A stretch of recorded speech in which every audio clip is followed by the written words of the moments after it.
तर नमस्कार, मालवणी किचन आणि ब्लॉगमध्ये तुमचं सहर्ष स्वागत करते परत एकदा. मी तुमचा होस्ट आदित्य. तर आता कुठे जाऊया आपण, तुम्ही सांगा. थांबा, फोंड्यात जाऊया. तुमका आज फोंड्यात नेतोय मी. तर फोंड्यात काय आहे तर ह्या तुमका थंय गेल्यावरच दाखवतोय. तुमका सगळं सांगतले काय. कालचो जो जरा व्हिडिओ झालो आपलं कुडाळचो धामापूरचो, त्याच्यात प्रॉब्लेम असं झालं की मी पण पहिल्यांदा गेलेलो आहे, तर माका माहिती नव्हतं रस्तो कसो हा काय आहे एक्झॅक्ट.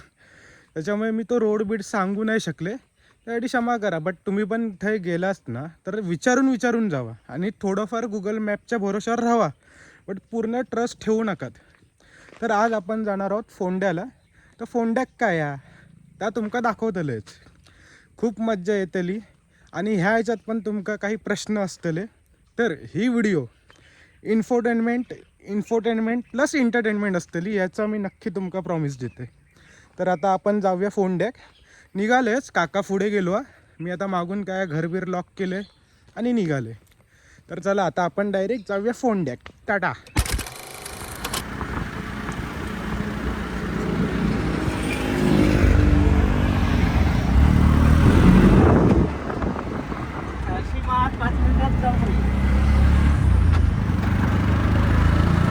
हा जो रोड आहे इकडनं तो पनवेलला जातो मुंबईला, आणि आपल्याला जायचं आहे फोंड्याला.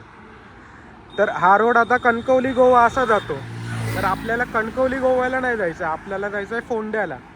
तर ह्या मार्गाने जाता बघा, आपण लेफ्ट घ्यायचा, डावीकडे वळायचं आणि इकडनं खाली हुमरट लागणार. गेल्यावर हुमरट मार्गे आपल्याला फोंड्याला जायचं आहे. तर चला आता आपण जाऊया त्या मार्गे. आता हे बघा, आपण आलेलो ह्या मार्गे कारण की आम्ही सावडावरनं आलो.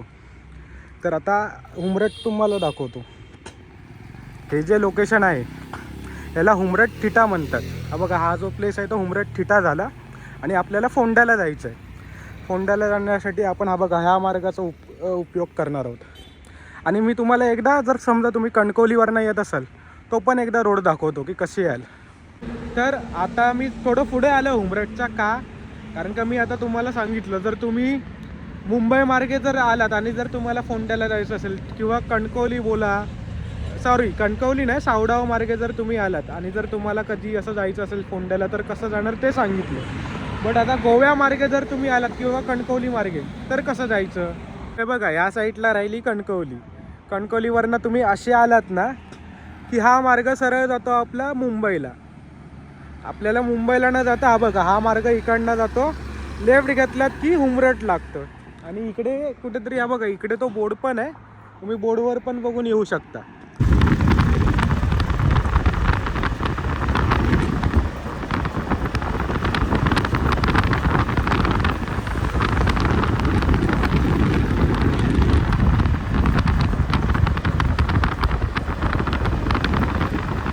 ह्या बघा रोडची हालत बघा जरा. येवा जरा, हे बघा काय खड्डे आहेत बघा. वाईच कसले मॉप खड्डे आहेत. सॉरी, मी वाईच बोलले तुमका.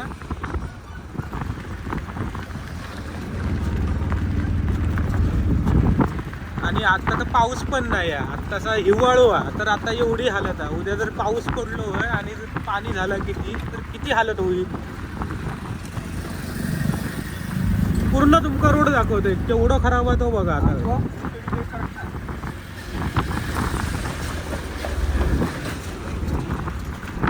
आणि मेन प्रॉब्लेम काय, इकडनं तुम्हाला कोल्हापूरला पण जाता येतं. त्याच्यामुळे हेवी ट्रक्स, लक्झरी बसेस आणि एस टी पण येतेच. त्याच्यामुळे मोठ्या पण आणि अवजड वाहनं पण इकडनं जातात. खड्डे बघा तुम्ही फक्त काय आहे.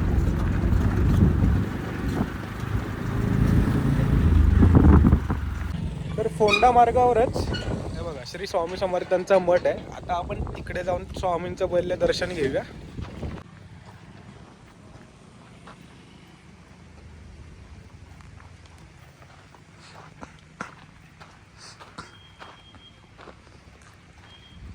कोकणात तुम्हाला, म्हणजे कोकणातच नाही, असं मंदिराच्या समोर तुम्हाला ऑलमोस्ट ठिकाणी हे असे दीपस्तंभ दिसतील. हे दीपस्तंभ म्हणजे दीपस्तंभ म्हणतात त्यांना. आणि आपण आता स्वामींच्या मंदिरात मठात प्रवेश करूया.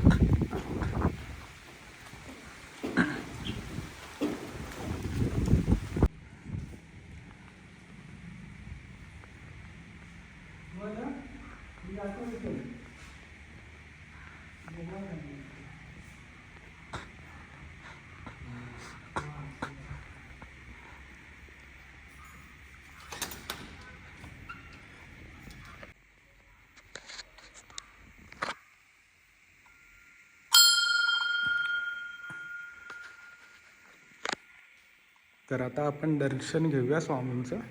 तुम्ही पण घ्या आणि महादेव पण आहेत, त्यांचं पण दर्शन घ्या. इकडे गणपती बाप्पा आहेत.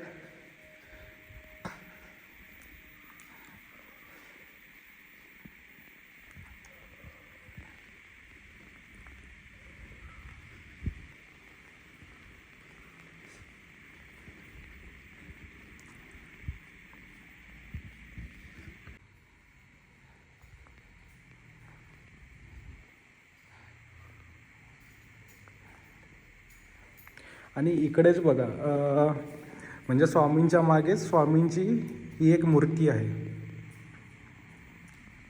आता आपण फ्रंट साईडला परत जाऊया.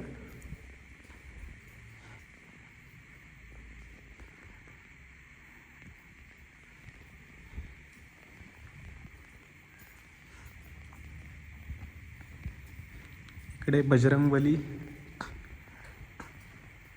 आणि स्वामींच्या मागे जे झाड आहे ते पण खरं झाड आहे, असं नाही की ते हे केलेलं आहे. तर आता आपण इकडनं स्वामींचं दर्शन घेतलं आणि हा देणगी पण तुम्ही ऑनलाईन पण देऊ शकता. इकडे बारकोड लावलेला आहे. काय अरे बोल काहीतरी बोल. काय नाही त्या काय नाही बोलूचा. तर आता आपण फोंड्याला जाऊया आणि तिकडनं मी पुढे तुम्हाला कोणत्या मंदिरात नेल ते मी तुम्हाला डायरेक्ट त्या मंदिरात गेल्यावरच सांगणार. हा स्वामींचा मठ झाला आणि बाजूलाच इकडे तुम्हाला आपल्या ज्या हिंदू पुराणात 9 ग्रह असतात हे 9 ग्रह दिलेले आहेत. हे बघा, बुध, गुरु, शुक्र, त्याच्यानंतर चंद्र, मंगळ, सूर्य, हे सूर्य देवता, त्याच्यानंतर राहू, तिकडे केतू. ह्यांचं नाव मला माहिती नाही. जर तुम्हाला कोणाला माहिती असेल तर तुम्ही नक्की आम्हाला कमेंटमध्ये सांगा. पंचमुखी हनुमान, आपले बजरंगबली आणि इकडे ही परत शनीची मूर्ती आहे, शनी देवतांची.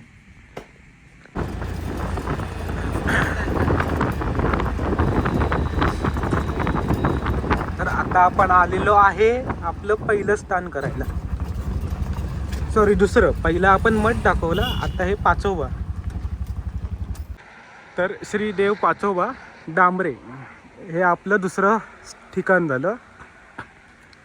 तर इकडे मेन म्हणजे पाचोबा, म्हणजे ही 5 झाडं आहेत इकडे. आणि इकडचे राखणदार, आणि राखणदार म्हणजे कोण? 5 फण्याचे नाग देवता, हे इकडचे राखणदार, अशी इकडची मान्यता आहे.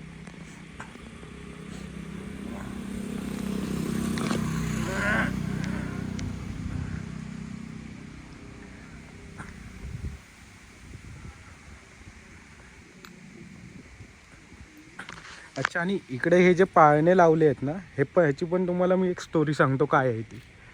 पाचोबा, श्रीदेव पाचोबा, ह्याची तुम्हाला गोष्ट अशी आहे की काय, जर समजा कोणाला मुलं बाळं होत नसतील तर इकडे येऊन जर तुम्ही नवस केला तर तुम्हाला वर्षात मूल किंवा मूल बाळ होईल, अशी इकडची ख्याती आहे.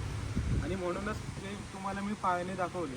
त्यांच्या इकडे येऊन इच्छा पूर्ण झाल्यात आणि त्यांनी इच्छा पूर्ण झाल्यावर इकडे पाळणे लटकवले. तर तुम्हाला इकडचे पाचोबा म्हणजे 5 जी झाडं आहेत ती दाखवली. पहिले तर हे बघा, हे एक जे विशाल झाड आहे ते. दुसरं हे बघा इकडे, इकडे हे एक झाड. तिसरं हे बघा, हे इकडची जी 2 झाडं आहेत जिकडे पाळणे लावलेत ते. आणि तिसरं, आणि सॉरी, हे 5वं झाड जिकडे कंदील लावलं आहे. तर तुम्ही फोंड्याला कधीही जात असाल, म्हणजे इकडचं कोणी रहिवासी असून दे किंवा इकडे आजूबाजूच्या परिसरातील कोणी व्यक्ती असून इकडे आपलं डोकं ठेवल्याशिवाय पुढे जात नाही. तर हे मी तुम्हाला आज ठिकाण दाखवतोय. आणि अजूनही हेच ठिकाण नाही, आता आपण अजून पुढे जाणार आहोत. तर तुम्ही आमच्यासोबत नक्की कंटिन्यू राहा. कानात हेडफोन घातलं तर अजून तुमचा पण मजा येईल. तर चला आता जाऊया.